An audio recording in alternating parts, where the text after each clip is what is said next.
If you searched my name before joining us today, this is probably what you found, my LinkedIn profile. You would have seen that I have 3 university degrees, that I held leadership roles in companies like eBay, Facebook, and now TikTok, and that I'm the author of the best-selling book, What Would You Do If You Weren't Afraid? Based on this information, you might assume that I'm confident, that I'm fearless, and that I'm comfortable in my own skin. But that's not the full story, which is, most of my life, I've been afraid. From a very young age, I've been suffering from crippling, all-consuming anxiety, the kind of anxiety that doesn't let you breathe. As a child and later as a teenager, I used to sneak out of bed at night and check that my parents were breathing. And later, as a mother of 4 children, I used to do the same. I had these escape routes from our house planned in my head in case there was a fire or a terror attack or another Holocaust.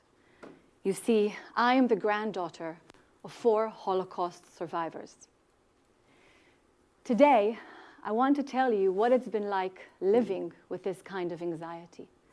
But more importantly, I want to tell you about a discovery that I made in the most unexpected place, a discovery that changed my life. This is my grandmother, Chana. Chana jumped off the train on the way to Auschwitz. Auschwitz was a concentration camp in Poland in the Second World War, where Nazis imprisoned, tortured, and murdered 1.1 million Jews. My grandmother, Chana, jumped off that train, and she survived. She hid in a pig's barn, and she carried on running away for 4 years until she was rescued, only to find out that her father, her mother, her sister, and her brother were all murdered. Only Chana and 1 brother survived. My grandmother's mission was to prepare me for life. She taught me survival instincts. We used to hide tuna cans under my bed and in the attic. She used to feed me huge amounts of chicken soup so I can be stronger, to survive a few more days when the next horrible thing happens.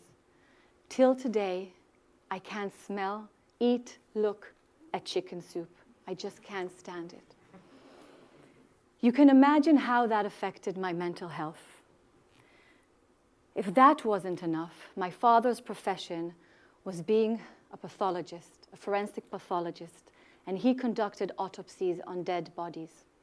As a child, I remember looking in his briefcase and seeing those pictures of the crime scenes and the victims. It made me feel very, very sad. You see, for me, death just became much more likely than life. I can never ever remember feeling joy or carefree or just smiling in a real way from inside. I was always anxious. I was always worried, but I kept all of that inside. I wanted my parents to be proud of me, and I wanted my grandparents to feel that it was worth surviving the Holocaust. But I wasn't only afraid of death. I was also afraid of not being good enough or smart enough or successful enough. I wanted to be perfect. I wanted to get everything right all the time. So some of those achievements that you saw on my LinkedIn, they were done out of fear, out of stress. I know I'm not alone here today. This happens to be my personal story. But how many of us suffer from anxiety and depression and fears? There's been a huge increase in anxiety and depression in the last couple of decades. Now, there is a healthy kind of fear, the survival fear, the kind of fear that if an animal is chasing you, you should feel afraid. You should either run or hide. That's not the fear I'm talking about today. What I'm talking about is this fear of the fear, is the anxiety, is the what if. What if I'm not smart enough? What if I'm not successful enough? What if I mess up? What if I disappoint? What if I'm not living the life I should be living? That anxiety that is all you have inside of you. I did go to therapy for 15 years, and I reflected back. And to a certain degree, therapy helped me. It raised my self-awareness. It helped me understand how I'm responding to life and to situations. I looked back a lot. But at some point, I realized that the answer is not going to come from the therapy room. And yet, I was desperate to get rid of this inner pain, this inner sadness, this horrible anxiety. Until I decided to look at this anxiety from a completely different angle. Until I changed the way I looked at my anxiety. Until I realized that it's not just us in the modern world who have been suffering from these experiences.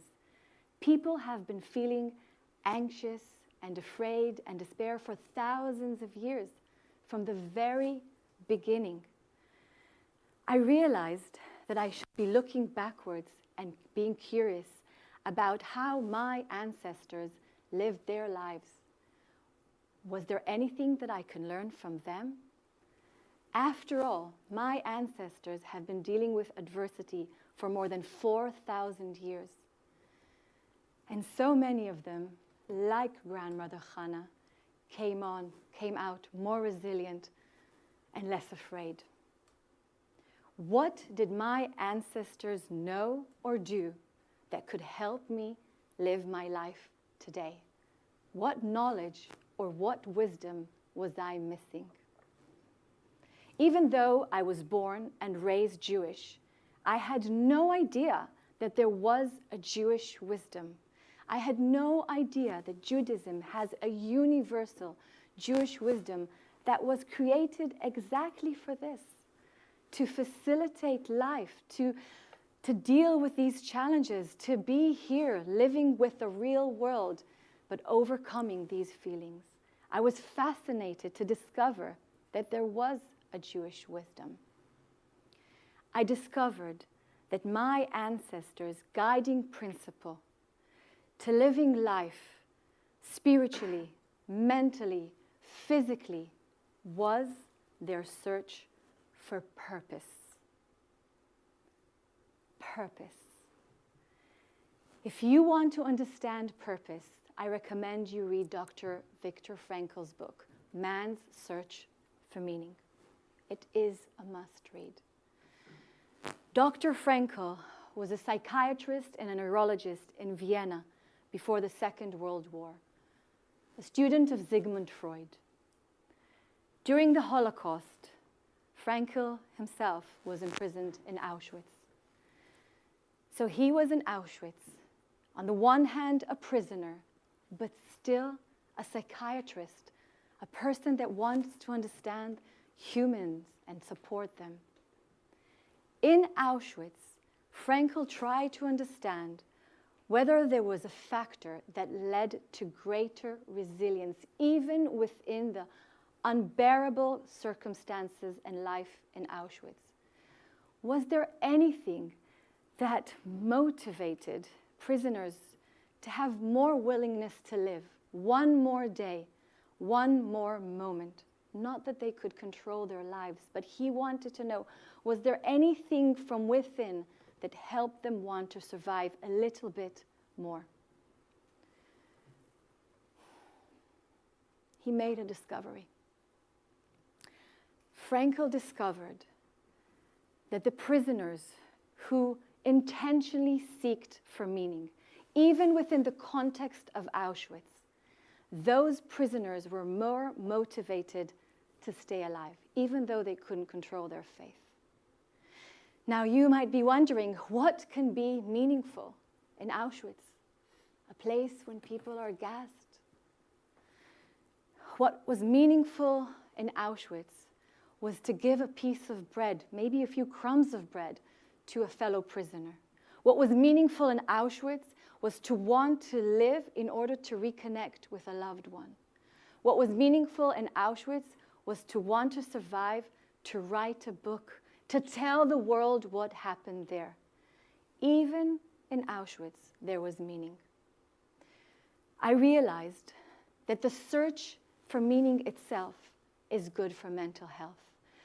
That regardless of what situation you're in and how difficult life is, there was always a potential to find meaning.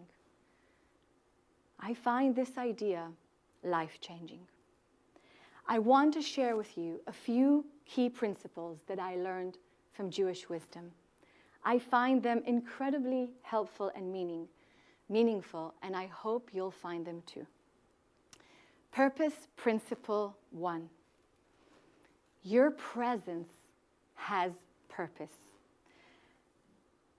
Many times in my life, I felt that I didn't belong, that I couldn't do life, that this was too much, too overwhelming, that I was here by mistake, by chance, that I couldn't do it. But many years later, I learned this beautiful saying from the Jewish wisdom, which is, the day you were born is the day that the world was missing you. And you, my son. The world needs us here today. We are not here by chance. This is no coincidence. There is no mistake. We are here because until you were born, the world was missing you. You are here to play a role, to do something, to be someone. Even if sometimes we don't know what it is, we have to remind ourselves that we matter and we're here to do something meaningful. Purpose principle 2. There is purpose in your pain. Different story to Holocaust. When I was in my 20s, I fell in love. I fell in love with a handsome, smart, good guy, I guess. And I thought he was the one. I thought that he was going to propose. I thought that he was going to ask me to marry him. And on a beautiful sunny day, when we were walking on the beach, I felt something's happening. So I turned towards him, and as he opened his mouth, this is what he said. Michal, we've been dating for a while, and I can see that it's becoming quite serious. And I've been thinking to myself, who would I like to go with to a deserted island? And it's definitely not you. So it's over.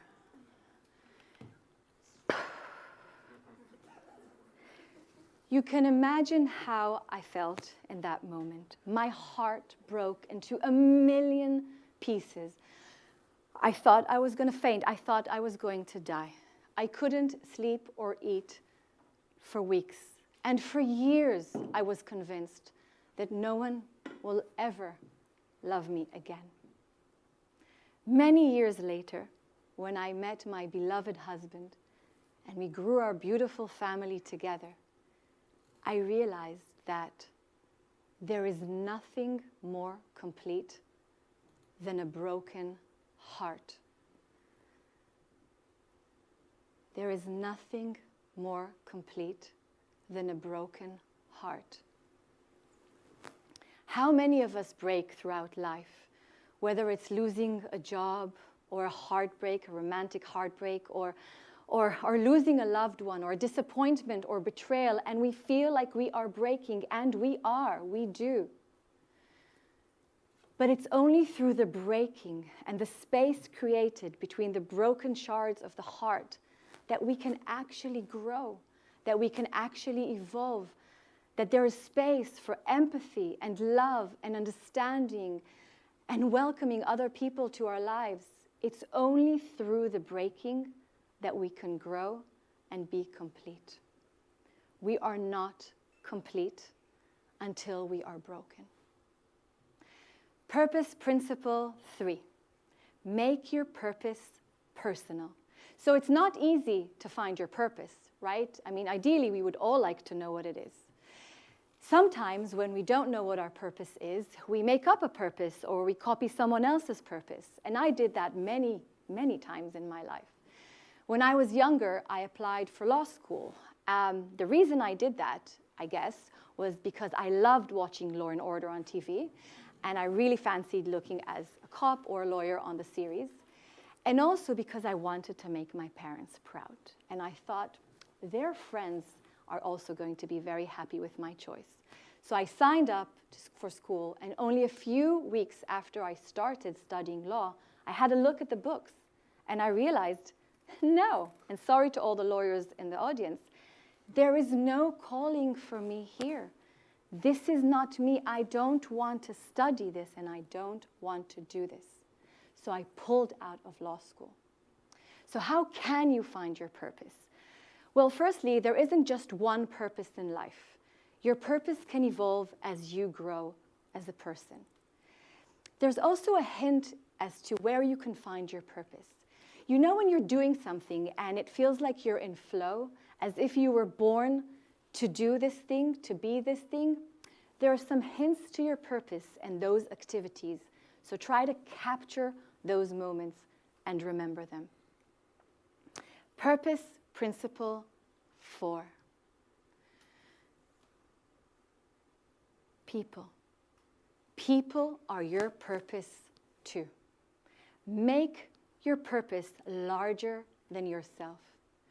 One of my favorite sayings in Jewish wisdom is that a soul may arrive to this world for 70 or 80 years just to do a favor for someone else. Just to do something meaningful for someone else. It's tempting to think about our purpose only when it comes to me. What will I get out of it? What do I need? But maybe we can ask ourselves, what does the world need from us, of us? What can I do for someone else? Whether it's giving birth to a child and raising them or fighting for an important cause, find out what is purposeful, not just for you, but for the world. Mark Twain once said, "The two most important days in your life are the day you were born and the day you find out why." Finding out why is our life's journey. Find out why. Thank you.